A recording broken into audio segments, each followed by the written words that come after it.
Gente, são 6h50. O repórter Vinícius Mecenas está se posicionando para trazer as novidades do caso Natália dos Santos Bezerra. Enquanto ele está com a equipe dele se ajeitando para trazer informação para a gente ao vivo, eu vou começar a falar aqui. Pode voltar para mim, por favor? Para a gente começar. Quem é que está em cima? Bruna? Seu Joel? Vamos lá. Natália dos Santos Bezerra. A jovem de 25 anos foi morta a facadas no povoado Laje Grande, em Riachão do Dantas, no último domingo. Nós noticiamos isso na segunda-feira. Já dissemos na ocasião que o principal suspeito do crime era o ex-marido da vítima. Este homem hoje, na manhã de hoje, em depoimento na delegacia, ele se apresentou à polícia acompanhado do advogado, confirmou tudo que nós noticiamos. Ficou confirmado que Natália foi esfaqueada com a filha de 4 anos no colo e o filho de 9, que ouviu os gritos, veio correndo para casa e se deparou com a mãe morta dentro da própria casa. Uma criança de 4 gritando e outra de 9 que viu o filho. Natália dos Santos chegou a ser socorrida ao hospital de Boquim, mas não resistiu aos ferimentos. A gente fala muito de números. Ela é a 16ª vítima de feminicídio registrado aqui no nosso estado. Mas é bom a gente dizer que Natália não é um número. Natália é uma mulher que lutou pela vida. Natália é uma mulher que conseguiu se empoderar, conseguiu entender seu próprio valor e conseguiu entender que não merecia ficar naquela relação. Natália é uma mulher que teve coragem de terminar um relacionamento abusivo. E, infelizmente, o ex-companheiro dela, uma pessoa que deveria proteger, afinal, a criança de 4 anos que estava no colo dela quando ela morreu, era filha dele também. Estamos falando de 2 crianças. 2 crianças órfãs. Estamos falando de uma família inteira que não consegue sequer viver um luto porque o assassino foi à delegacia hoje, confessou o crime e saiu andando, tranquilamente. Como se o fato dele confessar o crime tornasse ele inocente. Essa sensação que fica, a gente sabe que não é a verdade. Essa sensação é a que fica. De um homem que esfaqueia uma mulher na frente de 2 crianças, confessa o crime e não fica preso. No programa de hoje a gente vai fazer um apelo ao Ministério Público, um apelo para advogados, para que nos ajude nesse caso. Porque são 2 situações diferentes. Uma criminal, a gente precisa dar resposta para a sociedade do que acontece com um homem que comete feminicídio. A gente precisa mostrar a prisão desse homem. E a gente precisa mostrar para a sociedade, na parte civil, o amparo a crianças órfãs do feminicídio. Não é só uma mulher que morreu, são crianças órfãs. Com quem vai ficar? Essas crianças não podem ficar com a família por parte de pai. Pelo menos é assim que a gente entende nesse primeiro momento.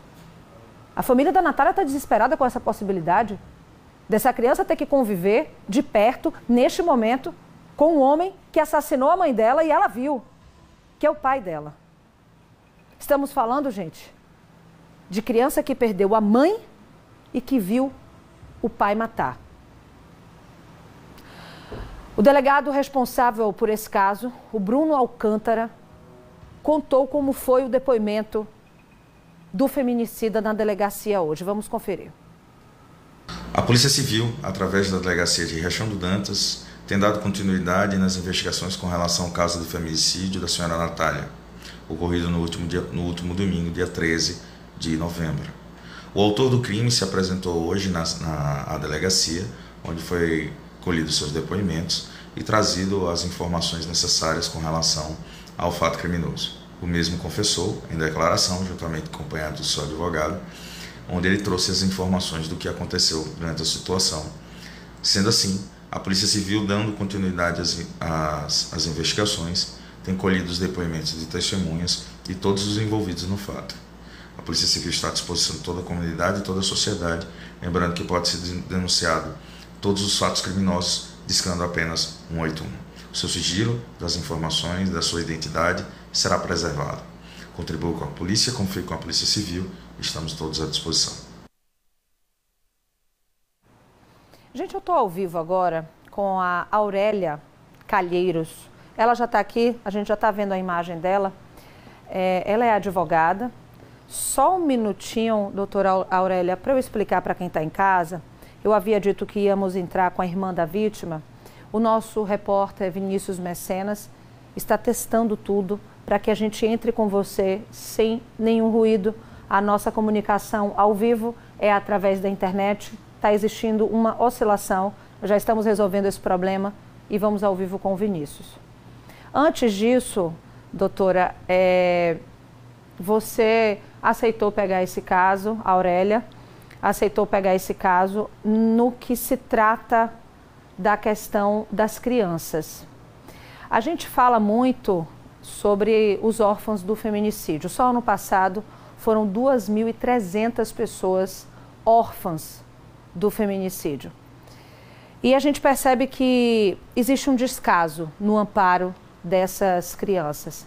Como é que funciona o trabalho no sentido de guarda, de alimentação? Boa noite e seja muito bem-vindo aqui ao Cidade Alerta. Boa noite a todos.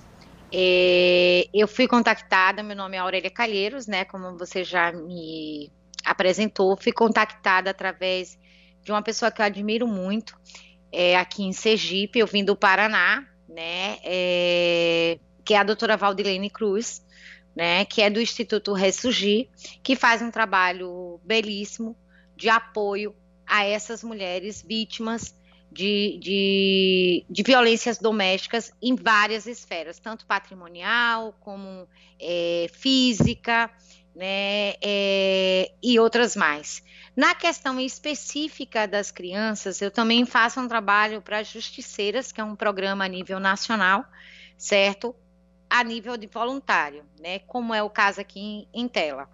Nesse caso específico, existe lei e jurisprudência pacífica nos nossos tribunais, de norte a sul do país, sobre a perda do poder familiar, né, de um agressor, seja ele de uma lesão corporal grave, seguida de morte, ou de um feminicídio, né, contra a mulher. Foi através de um projeto de lei, salvo engano, esse projeto de lei é a lei... Só um minutinho, porque são muitas leis, né? 13.275 de 2018, que veio alterar o ECA, veio alterar o Código Civil, né? E veio alterar o Código Penal, onde, no caso específico, no âmbito desse projeto de lei que foi apresentado pela senadora Marta Suplicy, e que foi sancionado nesse ano de 2018, fica decretado, né, que através de um procedimento judicial, no âmbito desse projeto, prevê a perda do poder familiar pela condenação dos crimes de homicídio, feminicídio ou lesão corporal grave ou seguida de morte, quando se trata de um crime doloso, né, e envolver violência doméstica ou familiar, que é o caso em tela. Essas crianças, como você já pontuou, além de ficarem órfãos, né, de mãe, né, com a idade muito tenra, precisam ser protegidas, né, num ambiente psicológico e futuro. A questão que nós vamos dar apoio a essa família, materna, certo? Entrar com esse pedido de perda do poder familiar, passando essa guarda para os avós maternos e buscando uma responsabilidade, né, financeira para essas crianças. Eu não conheço o caso, né, como eu frisei, eu fui contactada hoje pelo Instituto Ressurgir para dar esse suporte a essa família, né, para que a gente possa buscar informações, apoiar e ajudar essas crianças a ter um cenário melhor no futuro. Feliz com tudo que foi dito, conheço todos os trabalhos que você falou, os Justiceiras, conheço amplamente o trabalho do Ressurgir, da Valdilene, e é um acalanto saber que você, que é uma profissional tão respeitada, vai se dedicar a esse caso e amparar de alguma forma essa família. Espero, viu, doutora, que a gente volte aqui ao vivo mostrando um resultado positivo desse caso. Agradeço a sua disponibilidade. Muito obrigada, eu que agradeço em poder contribuir com essa família que, como você ressaltou, está em luto, né? E nada vai poder trazer a vida da Natália de volta, né? A gente não sabe as situações, né? Se ela já tinha feito algum tipo de denúncia, buscado as políticas públicas, né? Mas infelizmente no nosso país hoje as vítimas são alarmantes nesses casos ainda. É inadmissível. Você tem toda a razão. Muito obrigada, viu? Agora a gente vai justamente com a família. Ao vivo, o repórter Vinícius Mecenas. Vinícius, eu peço que você repasse essa informação para a família desde já. Graças a Deus, através do nosso amplo contato, nós conseguimos uma advogada para ela, para essa família, para resolver essa parte civil, que significa a guarda das crianças, a questão de alimentação, tudo voltado ao amparo das crianças. E graças a Deus também, a nossa parceria com o Instituto Ressurgir, nós também conseguimos uma advogada, a gente deve entrevistar ela ao longo da semana para essa parte do júri, para a parte da justiça, para a parte da prisão deste feminicida. Boa noite, Vinícius. Oi, Mariana, boa noite para você e para todos que nos acompanham aqui no Cidade Alerta, na TV Atalaia. Pois é, o jornalismo de credibilidade, né, aqui da TV Atalaia, do Sistema Atalaia de Comunicação.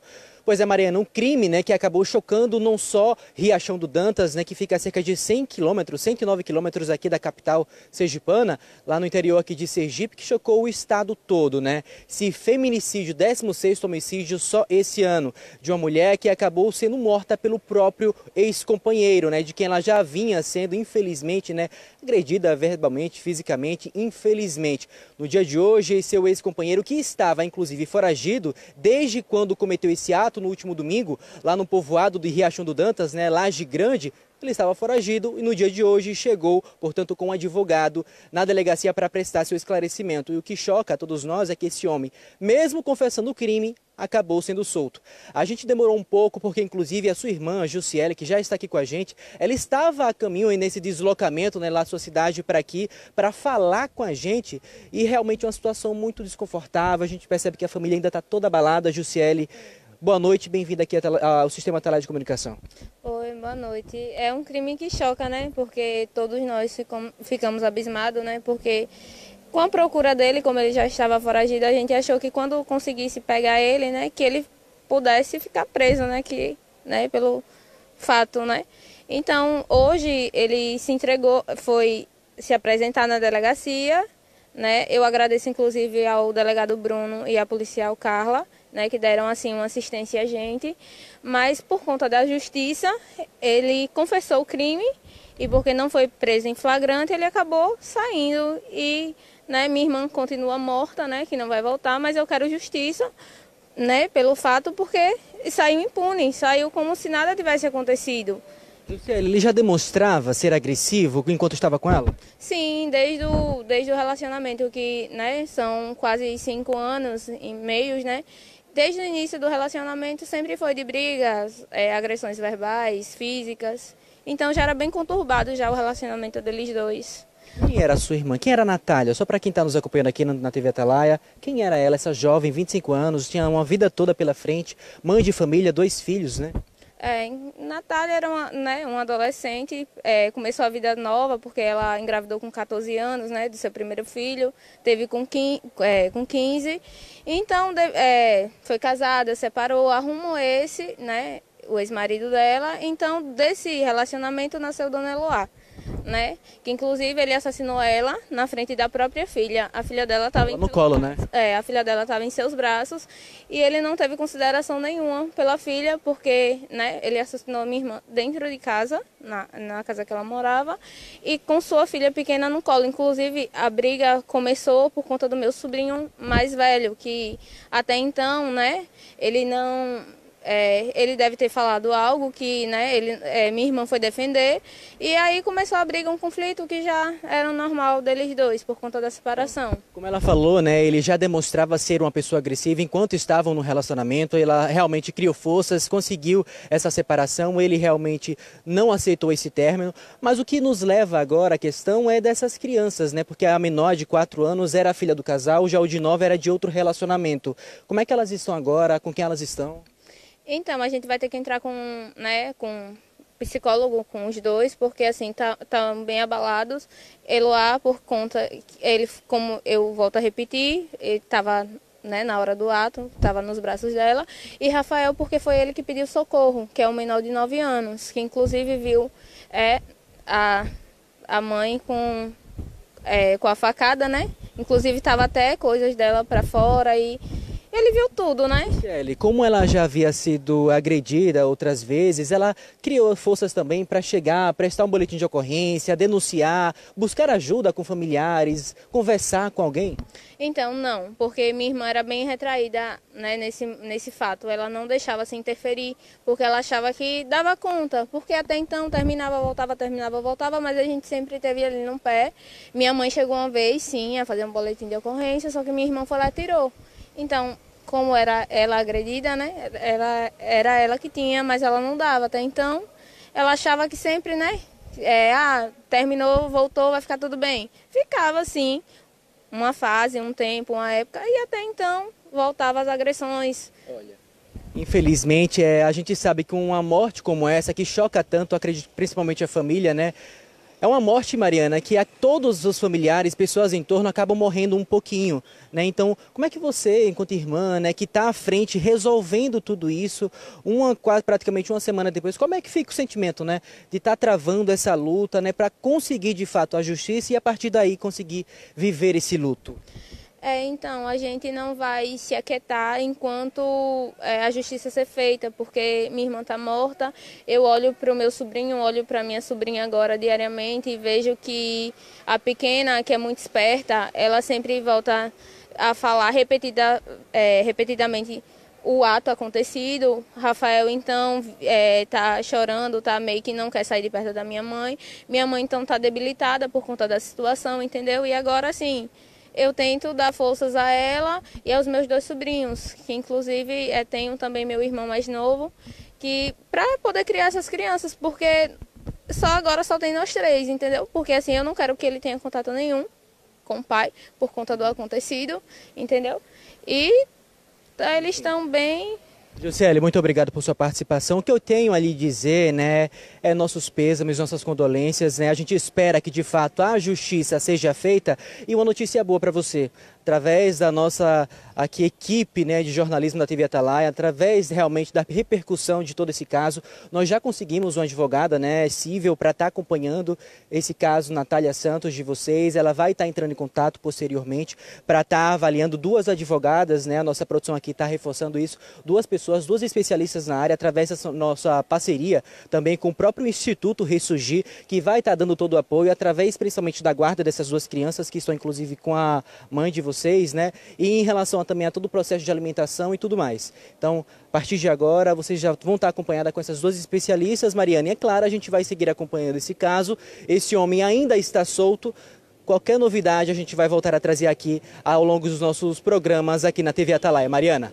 Agradeço, Vinícius, pelas informações, meus sentimentos para toda a família e agradeço aqui de coração a essas duas advogadas que vão se debruçar agora nesse caso, a Flávia Elaine, que vai ficar com a parte criminal, e também para a Aurélia Calheiros, que vai ficar com essa parte civil da guarda das crianças. Eu sou muito grata ao universo por toda essa audiência.